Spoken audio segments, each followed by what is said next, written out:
Microclimate Vitrines. Laurent.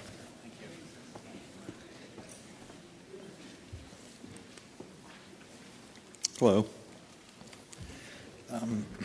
This presentation will review microclimate vitrines currently in popular use for individually framed paintings. Vitrines and packages that can be constructed in-house at minimal cost and with minimal effort, affording maximum protection for paintings both during transit and when on exhibition. Since the 1990s, the Rijksmuseum in Amsterdam, as well as many other museums worldwide, have increased the use of microclimate vitrines to house paintings on wood panels. Microclimate vitrines are used to protect the paintings both when traveling on loan and when on permanent display. For paintings on wood panels, a closed, sealed microclimate vitrine has been recognized as offering optimal protection from fluctuations in ambient relative humidity and temperature. The large number of loans on panel paintings made yearly by the Rijksmuseum led to the development and use of a microclimate vitrine that utilizes the painting's frame as the primary housing. Microclimate vitrines are used by many institutions, and this talk will focus on the designs and some of the materials used.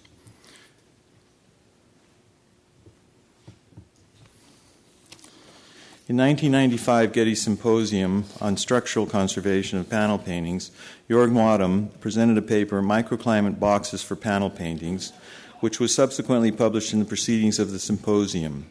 Jorn's paper gives a good historic overview of the research and development of closed vitrines and microclimate systems for protecting artworks. Found in the postprints, this article gives a thorough overview of references from the early use of simple glazing and backings to modern closed microclimate systems and systems using inert gases.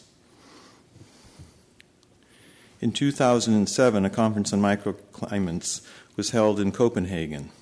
The proceedings of that conference are also a good source of many up-to-date references on the science of environmental systems for the care of artworks. Postprints from both this and the Getty Symposium are found online. These publications are important references giving background to this paper, which focuses on practical aspects of making and the use of individual microclimate vitrines. The use of microclimate vitrines and the principles of construction, often intuitive, have developed hand in hand with conservation science. The application of designs used is only possible as a result of the more general knowledge put forth by conservation science that helps in defining, refining, and validating the creative applications. Various researchers have validated the viability of enclosing panel paintings into simple sealed microclimate vitrines. In Holland, initial research into the mechanics of microclimate vitrines was carried out by the working group research program Microclimates, Paintings on Panel and Canvas, which presented a poster on their results in 1994 at the IIC Congress in Ottawa.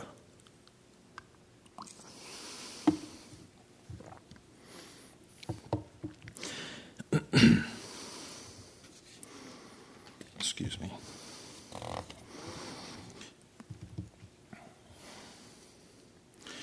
Microclimate housings for individual paintings have a practical modern history from the 1980s and have come into very popular use since the 1990s. In summarizing the designs of completely closed microclimate housings, Wadam schematically describes different microclimate housings for paintings that proceed in development from a simple sealed box encasing unframed artworks to encasing the artwork with its frame and onto a small independent sealed box holding the artwork and set into the frame.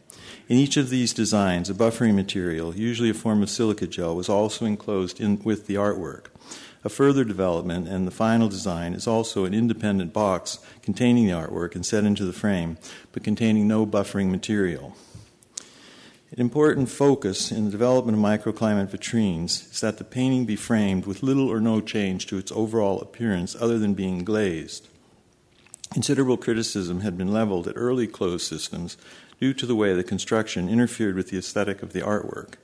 Minimal visual reference to the vitrine is also important in the continuity of loan exhibitions. Most recently, criticism has been leveled at the amount of alteration or intervention to the frame when transforming a frame into a microclimate vitrine. This is critical when an antique or original frame is being used. Newer design concepts have minimized this problem. This overview will summarize some basic designs and practical applications, advantages and disadvantages. More technical questions will be addressed by the next two speakers. An article published in the AIC Journal in 1997 describes an economical design for making a microclimate vitrine using the picture frame as the primary housing. In that design, the frame becomes a microclimate vitrine by simply sealing it closed with glass and a back plate. There's no independent housing for the artwork, only the sealed frame. However, if the interior of the frame is covered with an impermeable material, an inert box is created. Variations of this simple design are widely used. Simplification of the design and standardization of the materials is important, though each painting and frame combination poses its own criteria for configuring the various components of the vitrine. At the Rijksmuseum, as with other similar collections, standardization is important due to the large number of panel paintings that travel, or as is the case in the Rijksmuseum today, are on exhibit in small galleries with very large numbers of visitors. However, standardization and design of design and materials is always only the starting point.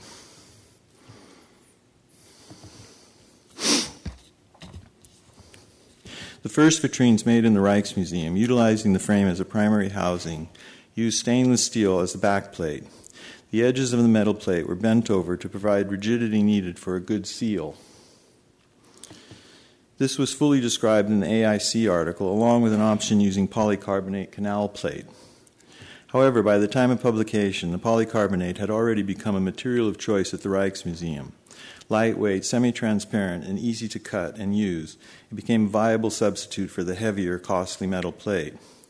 The bent edges of the metal plate were always required a buildup at the back of the frame to seat it.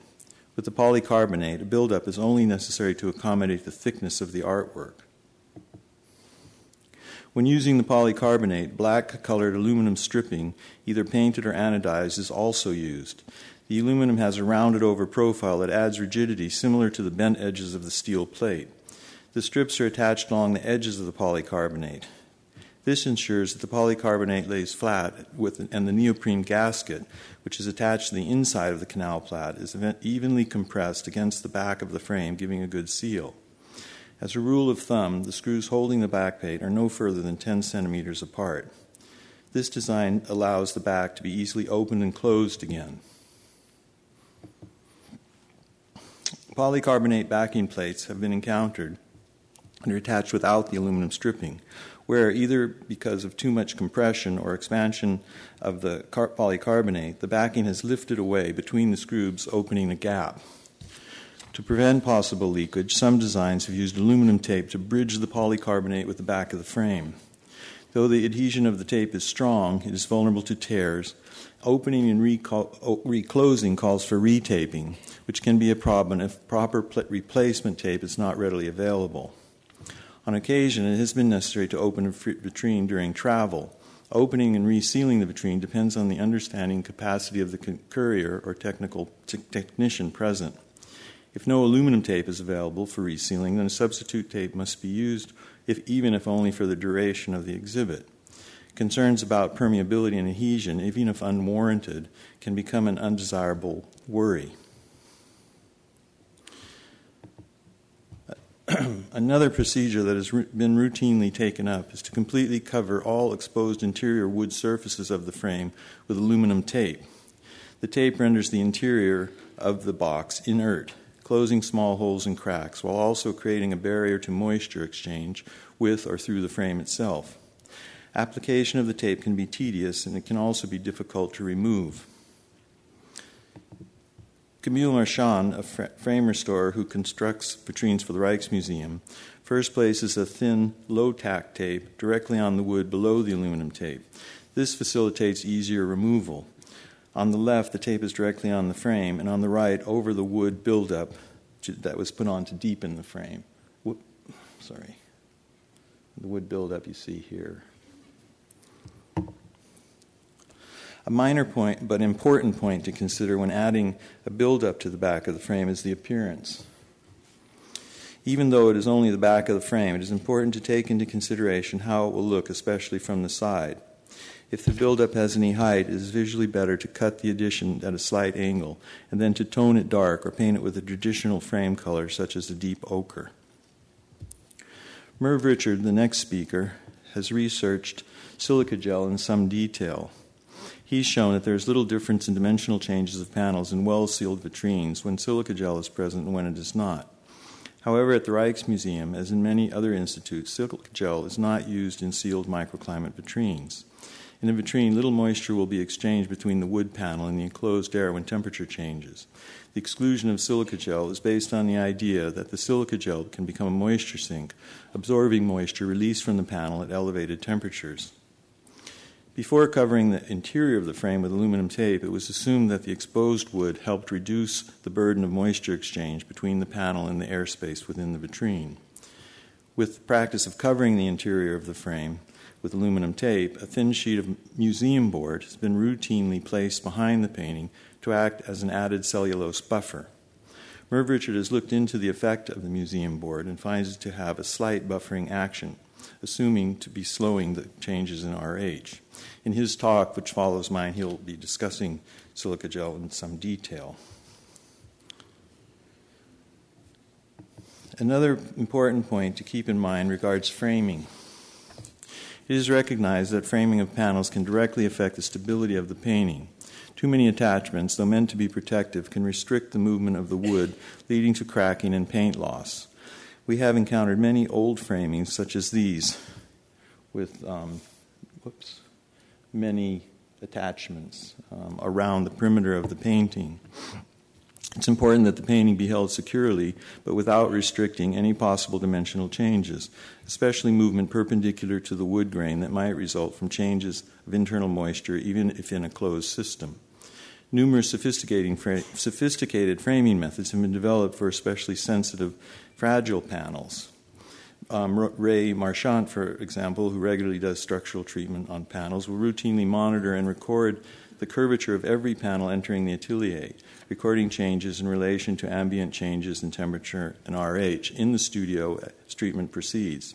Seeing how the panel reacts with normal fluctuations in RH, he can evaluate whether a closed vitrine is indicated for conservation and what configuration the rabbet needs to best frame the panel. Many very sophisticated framing systems have been shown in this conference today and the previous conference.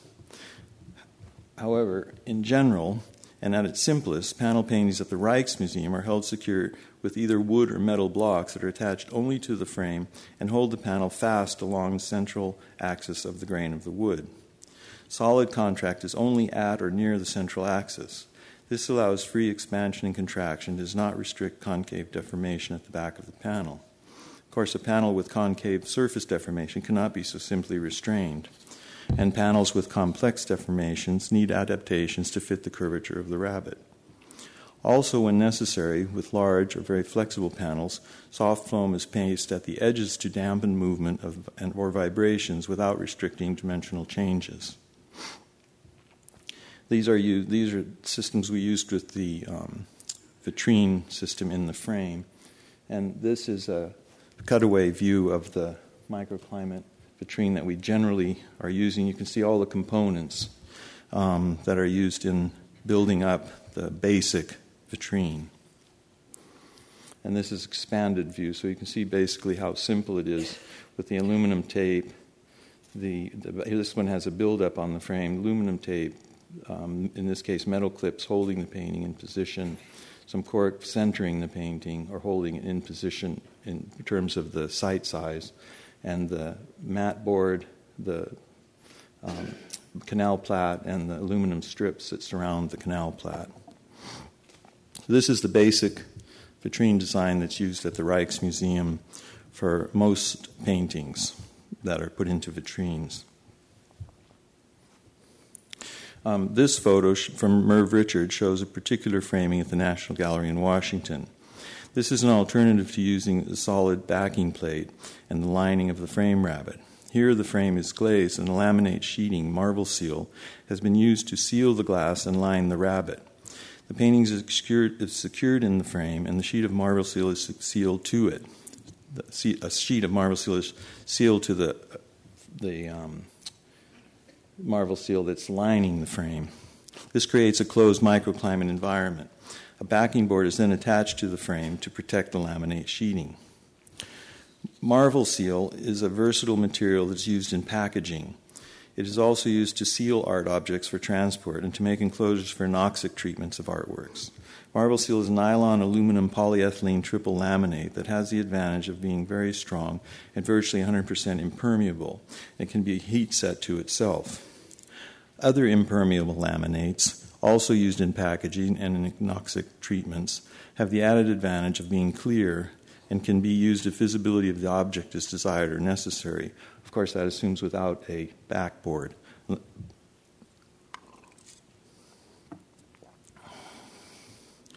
Another example from Merv at the National Gallery in Washington adheres marble seal first to the glass, then to a piece of acrylic sheeting behind the painting enclosing it. This creates an independent sealed system that can now be set into a frame. In Merv's talk, he will go into some detail with, I believe, these two examples plus others to show some of the varieties of making microclimate vitrines. A simple innovation for creating a microclimate vitrine for panel paintings is a sealed envelope, also made with the glazing material and sheets of marble seal. This design has the potential to dramatically reduce the cost of both materials and time necessary for enclosing a painting compared to the frame design. The design is closely related to an earlier concept, the white box, an independent metal and glass enclosure housing the painting that is framed like a normal painting. However, the sealed package, rather than using rigid materials to create the housing, as in the white box, is constructed by attaching a flexible laminate sheeting to the glazing material. The laminate wraps around the painting and is sealed, enclosing the painting. The painting is then framed. This technique, as well as the previous described ones, have been used and tested at the National Gallery in Washington since the 1990s. Many institutions have adapted the method. One great advantage over the frame housing vitrine is that no or only minimal alteration or extra intervention to the frame is necessary. It's not necessary to enlarge the frame, as was often the case with the rigid box. Sealing the interior frame is no longer necessary, and the buildup on the reverse is only needed with the most shallow rabbet, and when desired to add protection to the package rather than to actually create the microclimate housing. At the Metropolitan Museum, George Bisacca has been working with the envelope since early discussions with Richard. He and Alan Miller, also restored at the Met, have been refining the construction of the package. Alan is presenting details in the poster and has kindly shared the following photos with me to present at this time. So many of you have perhaps seen the poster of Alan. Unless you've spoken to him, I hope this helps to clarify what he is doing. The basic materials for housing are glass, polyester tape, and marble seal sheeting, plus an inlay to separate the painting from the glass and any internal spacers if necessary for centering the panel. Using the glass, polyester tape, and marble seal, a tray is made by attaching the tape to both the inside and outside of the glass with a sheet of marble seal sandwiched in between the tapes. To summarize, I'll be showing now Alan's photos. This is the same system that you see outside that Alan has donated to this presentation. So Alan first attaches tape to a strip of marble seal that is just longer than the perimeter of the glazing to be used. 7 millimeters of tape extends over the edge to be attached later to the edge and front of the glass. This strip is then set aside. Tape is then attached to the 4 inside edges of the glass and folded back on itself with the sticky side up. This is then temporarily covered with silicone paper. So each side is individually taped to the next side, and covered with silicone paper. Next, the previously prepared strip is attached around the perimeter, trimmed and taped closed. So here's the taping closed and trimming the corners while attaching, taping closed, and closing the corners.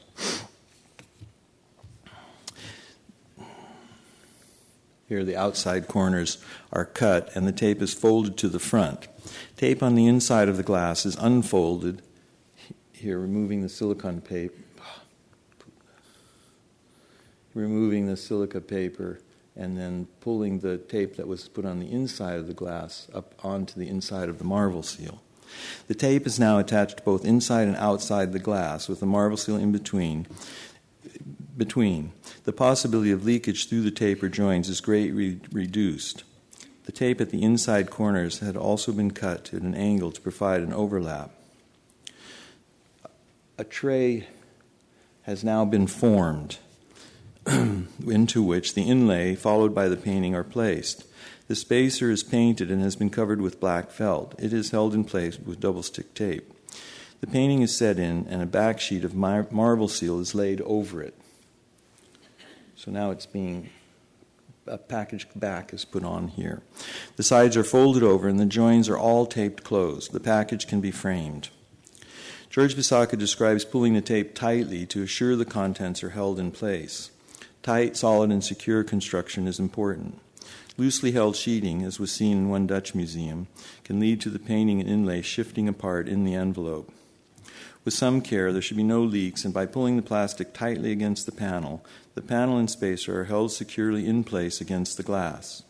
If necessary, because of the fragility or unevenness of the panel, a piece of museum board behind the painting will give a smooth surface for tightly closing the package.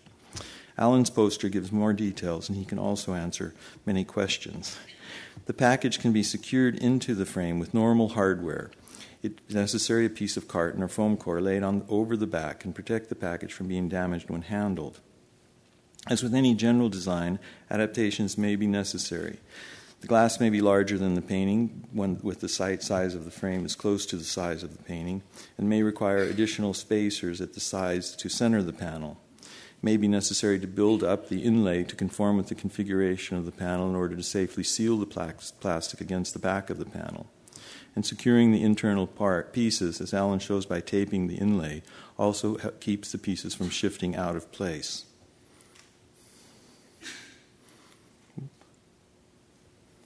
So this is the final painting in the package and placed into the frame. And this is Alan, so you'll find him by the poster, hopefully.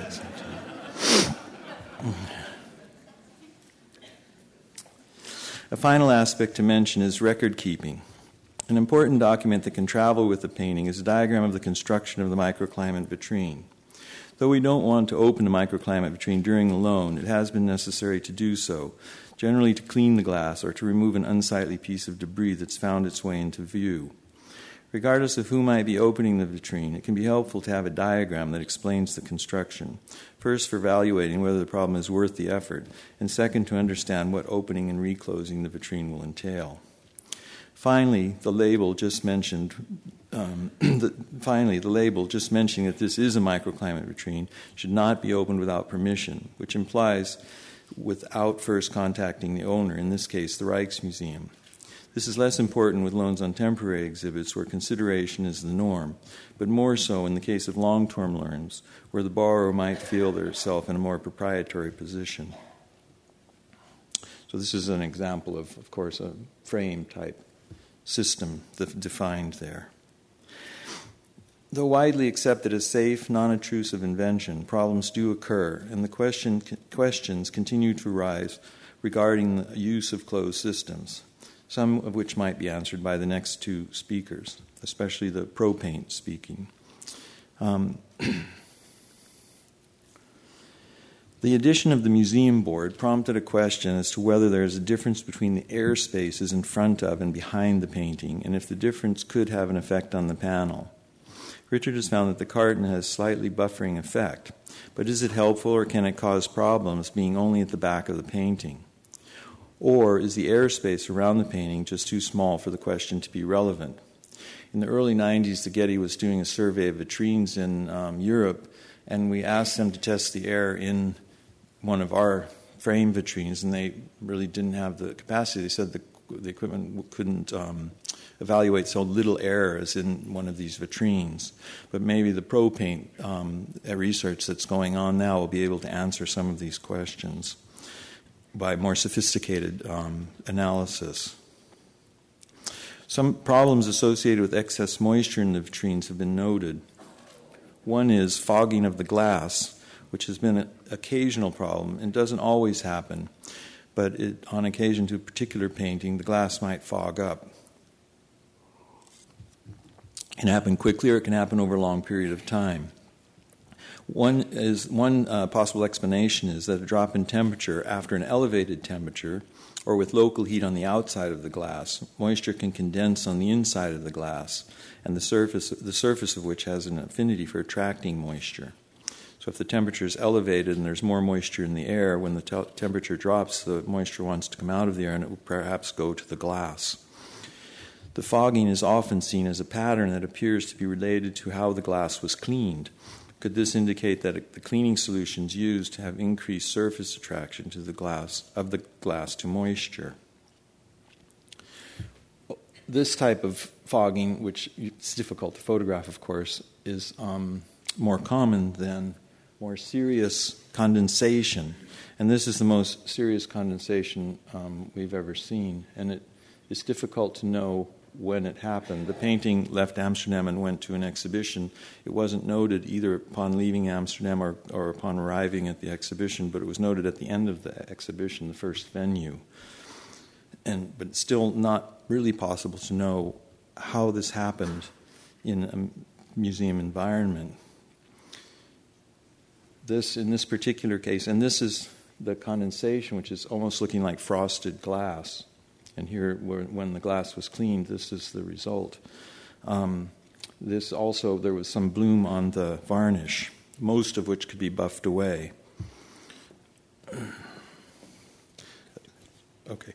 Second problem might be mold that's found in vitrines. And we rarely find mold in the vitrines, but it does happen occasionally. And this particular painting was in an protected environment in a castle. But we could see mold on the front of the painting through the glass, and on the back of the painting through the canal plat. So this was obvious, and also there was a certain amount of rust on the steel clip here. So there was obviously a certain amount of high humidity for some period of time. The panel seemed perfectly stable, but the moisture obviously was having an effect by allowing mold development and by rusting the steel plates. Relating to the fogging, a more important and more pressing issue is that of off-gassing of materials. This, just for your curiosity, was the mold all around the back of the painting, which admittedly was quite dirty, full of spores, obviously. Related to the fogging, a more important and more pressing issue is that of off-gassing enclosed in the vitrine.